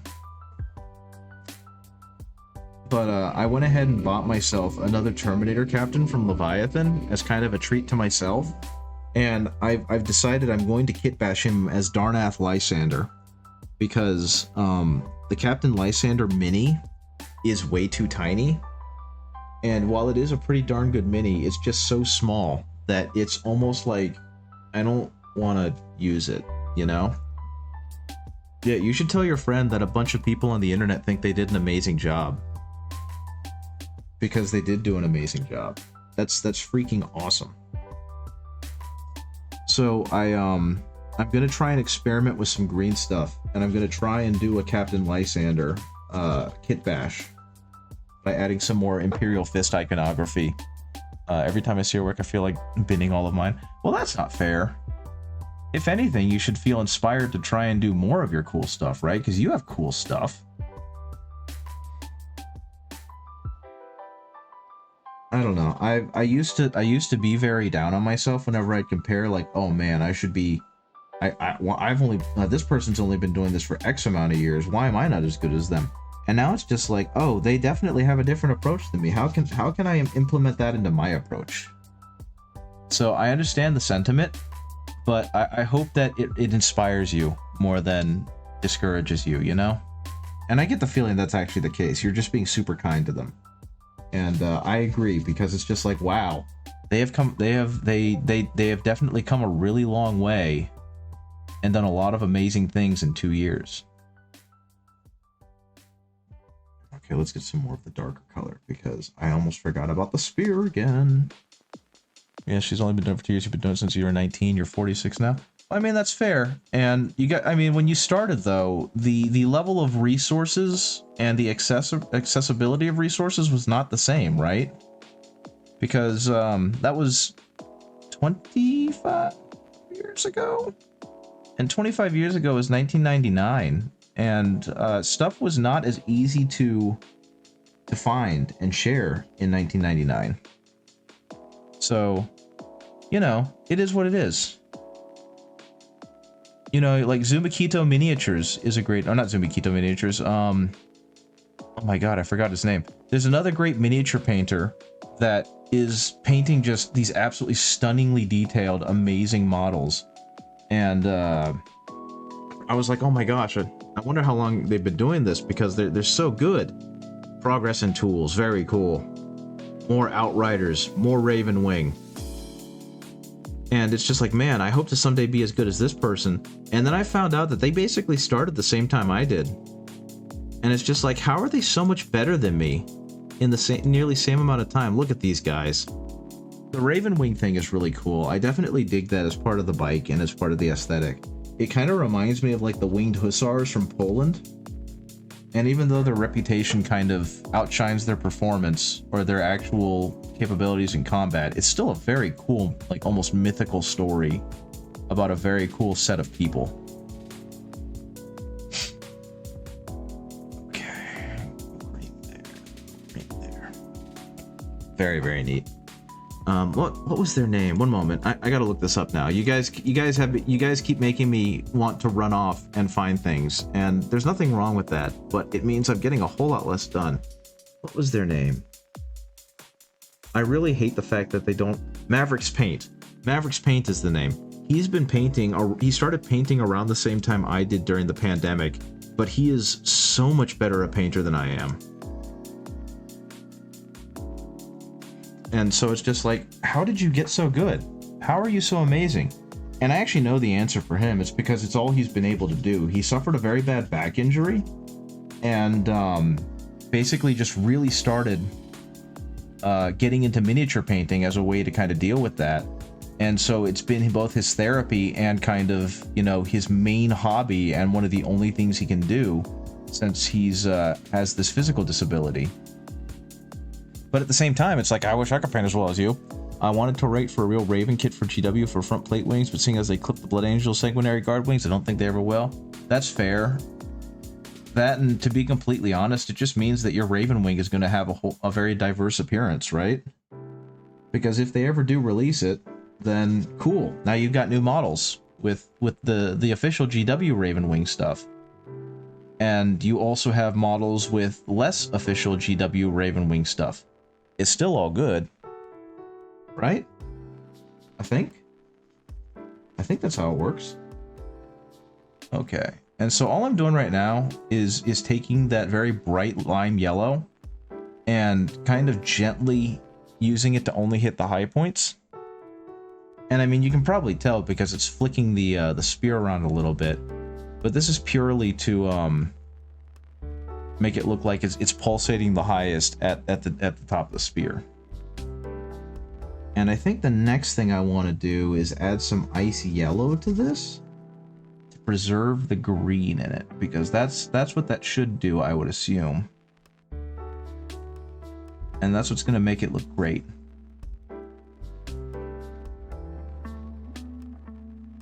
Get more of that pulsating there. So now we're going to add some Dorn yellow, because that's all I've really got is Dorn yellow, which is basically ice yellow. And see, it's still got some yellow to it. It's not the yellowiest, but it should keep the color while also brightening it a little bit. That's my hope. So far, it's all official. I'm just using Horus Heresy helmets for the Beakies. I want there to be more Ravenwing dedicated kits like they did for the Deathwing. I feel like that's something that'll happen eventually. They just haven't gotten there yet because they need to draw out their marketing as much as possible, you know? Just like why there haven't been Assault Terminators yet for just standard Space Marines. Because if they were to put Assault Terminators in now, then they wouldn't have anything to sell in like 6 months or a year or something. I don't know. Okay, so I've added some of that Dorn Yellow to this. And that's... whoops. Not on camera. That's allowing it to be even brighter without really desaturating the green all that much. And that's kind of what I want.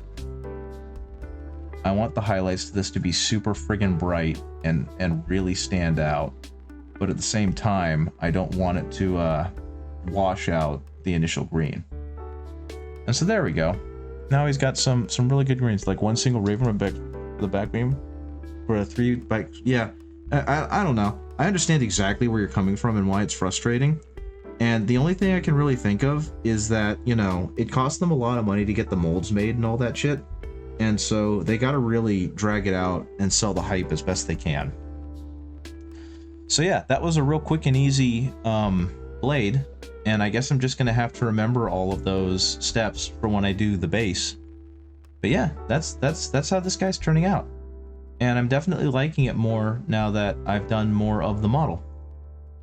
And I think I'm actually going to do a little bit of concentrated edge highlighting using the Dorn Yellow mixed with the light green, so that way it really starts showing off in some spots. I don't know. It's kind of like why I feel like they haven't done anything with the the Codex compliant chapters. Is because if they did release it all at once, they'd kind of lose their ability to release it bit by bit and really draw out the hype. And I know I say I feel like that's the case when anyone who's worked with GW or knows about GW knows that's exactly why. And honestly, that's why I haven't kit bashed Captain Lysander, is because I kept hoping. You want them to do a Blood Angel Terminator release for the Assault Terminators? Yeah, that's what everyone keeps saying and hoping.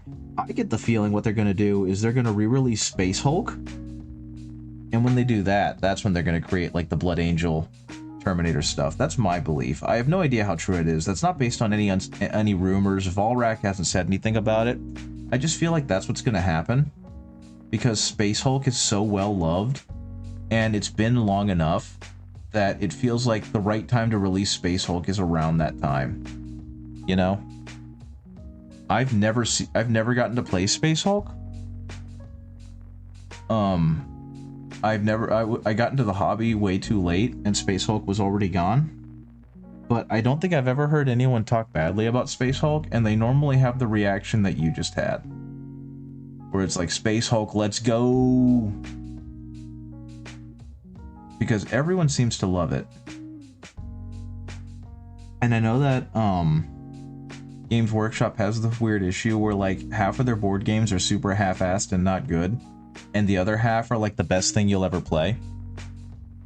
Yep, a Space Wolf release would be a good place for them. I know they're doing a Space Wolf release soon, like sometime this year. They're doing a range refresh, and you just know they're gonna have like Bjorn Stormwolf and they're definitely doing a new or not Bjorn Stormwolf, I'm forgetting the names. You know they're gonna have another Bjorn the Fell-Handed. He's already appeared in like artistic spoilers, so it's only a matter of time before they actually release them. And yeah, I think what I want to do next actually with this guy is I want to go back over some of the actually do I think the fleshy bits looking really diseased works with it, like them looking really flushed and angry. I don't know, what do you guys think? Do you think the red flesh works well enough on some of the exposed fleshy bits on the Gnaw Beast? I think that adding the green on the Warpstone really helped a lot. Speaking of the next factions, I'm so glad you got the Octarius starter box. Now I don't need to worry about the Kill Team Krieg before the Black... Yeah, exactly. I wish I did, because that box is, like, increasingly a good deal the further away we get from it. The kill teams in it, the terrain, everything about it looks good. You like the green fade into the brown? I'm glad. I'm glad that that worked for you, and I think it actually turned out pretty good. Right now, though, I'm kind of more curious about your opinion on... Where's a good pointer? On, like, the fact that, you know, this looks like raw exposed meat. You know what I mean? It's kind of got that angry red that blood-flushed muscle does. And I hate to use this as an example, but if you were to, like, tear too much of a cuticle off and expose the flesh underneath, it would have this kind of same color. Does that work for this model? Or should I try and do something to make it look less flushed and angry and red? The more I think about it, the more I kind of like it, because it really shows that this thing is just barely being kept alive by the warp stone, and otherwise it would be just this horrifyingly diseased and injured rat beast. So I think I might keep that, especially now that the green is working really well to kind of contrast the brown fur. I think it works fine. It reminds me of bald patch for a cat. Yeah, I think that works okay. I don't know what else I want to do with this guy right now. I'll eventually work on the terrain, but I don't think now's the time. I kind of hit my creative like high point working on the warp stone, which unfortunately I didn't do on the back of the spear. It looks bad. Give me a second. I'm gonna get that done. So this actually might not be a bad time for me to call it, simply because I am still very tired. Like, between sleeping poorly due to my ear and just overall running around a lot more this week, I'm definitely feeling it. And I'm not really in a position right now to start up a new project while having just finished this one, you know? I don't know. But I think I might be able, if you want it to be more open piece, there can be more blood. Yeah, I could do that, I think. Let me see, how would I do the blood? You know what I can do? No, I already put away all of the red paint, and I don't want to get more out. I might, who knows? I'm gonna go ahead and clean this up. But what I can do is, for like the last half hour or so, I have some very minor things I need to do to finish up a very mediocre line of heavy intercessors. And so I think I'm gonna go ahead and do that. All I really need to do is paint the ring around the fist pauldron black, and then paint the internal circle white, because I've got it painted with the ivory right now. And I'm actually not super proud of how these guys turned out. They're very much a rush job, but I'm kind of tired of painting them, and since they're just 3D printed models, I'm not super worried about making them look good. My eventual plan is to buy 20 heavy intercessors, and to buy 3 more aggressors that are official, and those ones I'll paint well. But yeah, this is how this guy turned out.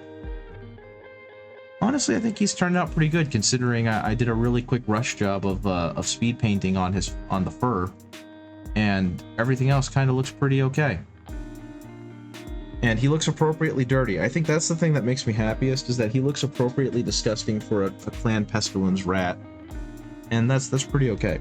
But what I got now is I tried to do a quick airbrush zenithal highlight, and it didn't end up turning out okay. They look kind of dull, especially against like the red pauldrons, and you can tell I really rushed the job on the red pauldrons. But all I really got to do to finish these guys up is finish painting the Imperial Fist symbol, and that's kind of where I'm going to end it with them, because, and oh yeah, and dry brush the metallic on the guns and everything, because even though these are really well 3D printed models, I'm just not feeling it with them.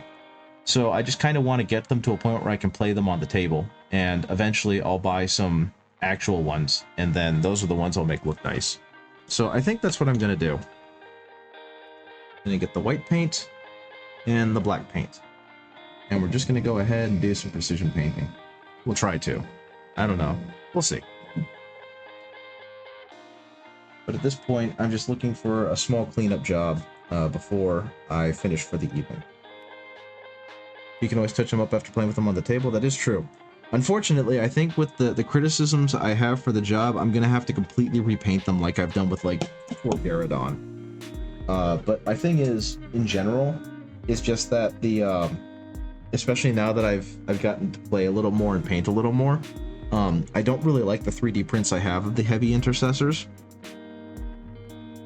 So my actual goal is to just completely replace them. I want to get some real ones, is the thing. And especially after seeing like the actual aggressors, because I think those models are fantastic, and these models are kind of mid at best. So hopefully I'll be able to do that at some point. And that after the Emperor's Children, that might become my next like big purchase, is going back and like finishing out my Imperial Fist army with plastic, because right now everything in it is plastic except for my foot troops, my heavy intercessors and my aggressors. Well, my first set of aggressors are real, but this set of aggressors are obviously 3D printed, and they'll make good display companions for Dorn. Exactly, that's what's going to happen to them. I don't plan on throwing them away. But as I continue making DD-ramas, that's probably where these guys are going to end up. I'll probably take them off the base, put them on a really cool diorama display base, and they'll just be another part of one of those John Blanche style pile-ins where like all the Space Marines are around a hill or something. That might be the idea. Because that's also something I want to do that I haven't had a chance to do yet, is just make a bitchin' display piece. And that's probably what's going to happen with Abaddon and my Guilliman, is they're going to go on a display piece opposite each other. And I think I've talked about that quite a bit. I've just never gotten around to it because my time has become increasingly limited. Though admittedly, I also don't see that changing a whole lot. So who knows? Maybe I'll find time, maybe I won't. Either way, I now have my big chonker army to play at some point. You want to eventually make a nice display diorama with holes for the model bases? Yeah, see, that's what inspired me. The person who got me into Warhammer, they did a little one of that. They have a game that they helped create called Pure Steam, which was a module for Pathfinder that they then converted to 5th edition. But they also, it was like, think Western steampunk, right? And they did a thing where they made like a shootout at a saloon, and they made the display. So it was in like a little display case, and it had like a saloon that they painted, and it had a bunch of models that fit into little discs. And I was just like, man, that's something I want to do. And they were super proud of it, justifiably so. But I don't think I ever showed them like true appreciation of it. And it's not because I was dismissive of it or anything, but every time I wanted to really take a look at it, I never really did, because I didn't want to be rude and just stare at that diorama all day. Though, knowing them better now, because they're now a very close friend, they probably would have been really flattered by me wanting to stare at the diorama all day. You know what I mean?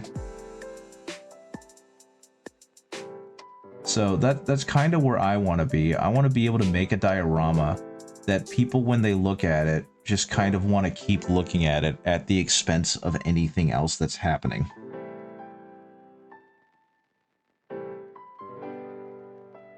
And so that's probably what's going to happen. You can see the print actually failed here. You can see his shoulder pads are all fucked up. But that's okay. You know what I mean? And you'd be flattered. Exactly, right? And this was before I was mini painting at all. Like when I first met him, he was this mythical old guard of D&D that played D&D long before I knew what it was, and he had friends who played D&D, and he had all these minis he had painted, and you know, all that kind of stuff. And I played a little bit in college and a little bit after college, but I was kind of the person introducing friends to D&D, you know? And I was doing so off of my limited knowledge of D&D. So meeting someone who was like deep in the sauce was really cool. And we're pretty close friends now, but he's been really busy trying to do a bunch of things, so I haven't had a chance to really hang out with him recently, and I think we're gonna have to change that sometime soon. But yeah, he's the guy who got me into mini painting, and he's the one who kind of encouraged me to keep up with it. And so if you guys ever want to thank someone for being the reason that I'm here with the painting and the channel, then it would be him. He's also the one that came up with my mascot, because I was telling him how I wanted to do a VTuber like Doig Swift, and I wanted to do a mascot for myself, and I didn't know what I wanted to do. Like, at the time, I was really into crows, just because crows are, you know, mischievous little scamps and they're awesome. And I was playing a D&D character that was a crow. And he suggested, he was like, I don't want you to be offended by it. I told him, no, it's fine. I'm completely open because I have no idea. And he said, how about a frog? And I was intrigued. And he said, well, and I think I've talked about this before, but he was like, well, you're very chill, you're very relaxed, and you've got kind of a rumble to your voice. And so a frog would work really well.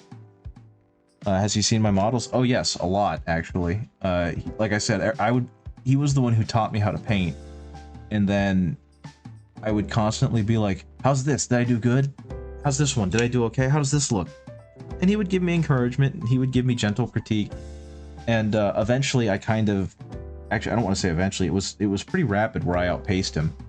And it kind of had the same issue that, I don't want to say it had the same issue that Red was talking about, but I think by year 2 or year 3 of me seriously doing this, he just straight up told me one day that I don't know what advice I can give you. You're better than I am.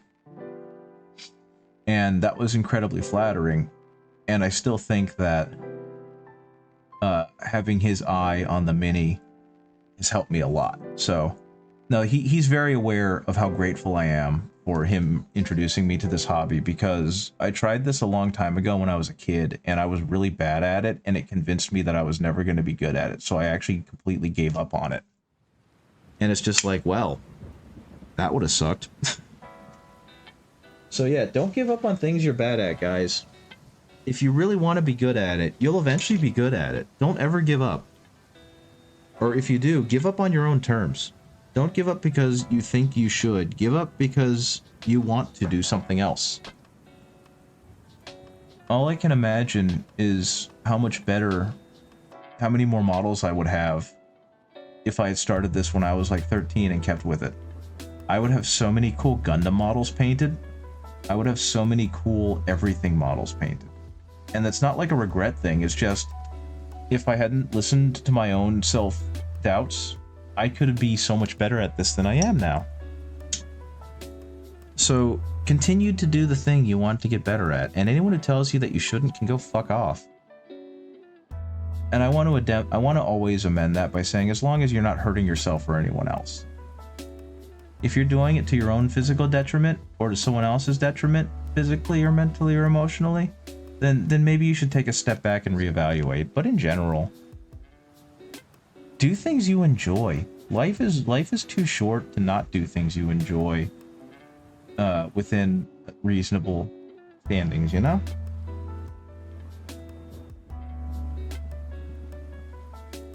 Okay, get off there. Fantastic. This is another reason why I love Proacryl, by the way. Unless you wait too long for it to dry, it does a really good job of thinning down and coming off. So when you make mistakes on your models, it just kind of fades away and disappears. It's lovelyful. It's wonderful.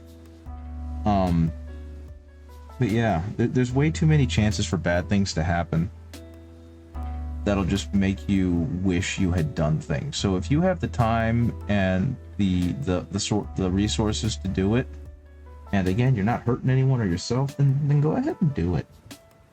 Enjoy life. You'll have more fun being able to reminisce on the cool things you did than on the things you wish you did. I don't know. Yeah. I always think about that whenever I paint, because it's just like, I'm so happy I'm doing this now. And I'm gonna have all these cool memories in the form of all these cool little dudes. Yeah. One more. And then I think I'm going to be done for tonight, because I don't really want to get too lost in the sauce. I want to hang out with my wife.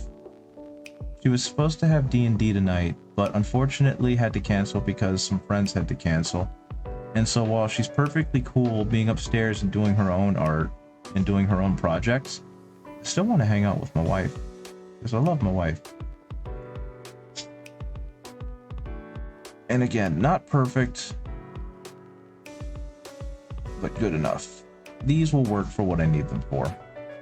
What I'm really excited about, and this is weird to think about given how much I didn't want to do it with these models, but what I'm really excited about is getting a chance later when I get the plastic ones to really go in deep with detail work on these guys.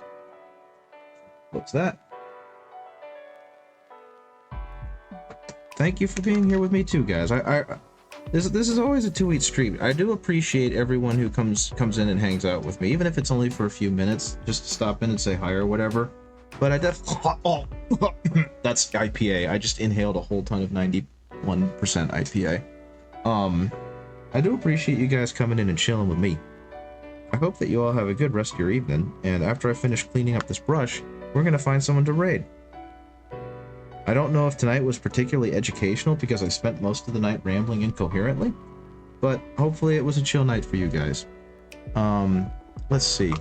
Ko-fi. Stop trying to advertise Ko-fi. I still keep forgetting to turn that off because, like, when I finish, I just immediately decide it's time to go upstairs. But yeah, let me finish cleaning this off. As I've stated many times before, I'm not super intrigued in the idea of people giving me money via Ko-fi. But I also don't want to deny people the ability to give me money via Ko-fi if they want to. Because that happened once and I felt bad. Then I never saw that person again. So for all I know, they were about to scam me. But I don't care. I rely on good faith. Okay, so let's see what we got here. Let's see if there's anyone that would be fun to raid. First I gotta go ahead and get myself over to Twitch. And then I've got to mute Twitch. It is muted. Let's see, we got Lovesick, we got a Fox in Space, we got Pyre, we got Midnight Cinema. Let's go ahead and raid Lovesick. Let's see what weirdness he's doing. I always use these streams as hobby time, even for days where I did no hobby time all day. Well, that's good. I'm glad that it serves a good purpose. Well, that's football. I don't care about football. Not right now. I am a fan of a very bad team that everyone hates, so that's perfectly fine. Okay, so what I'm going to do now is I'm going to go ahead and go over to Lovesick's channel. Oh, it looks like they're playing a game. I can't tell which one. That's Animal Well. Very cool. They're doing a partner push, and they're doing Palestine support, so good for them. So let's go ahead and raid Lovesick, and we can be in their awesome strange channel. Thank you guys for being here. I do appreciate it. Thank you for joining me. Hope they'll be back on Tuesday. And have a good weekend, guys. I'll see you later. Bye-bye.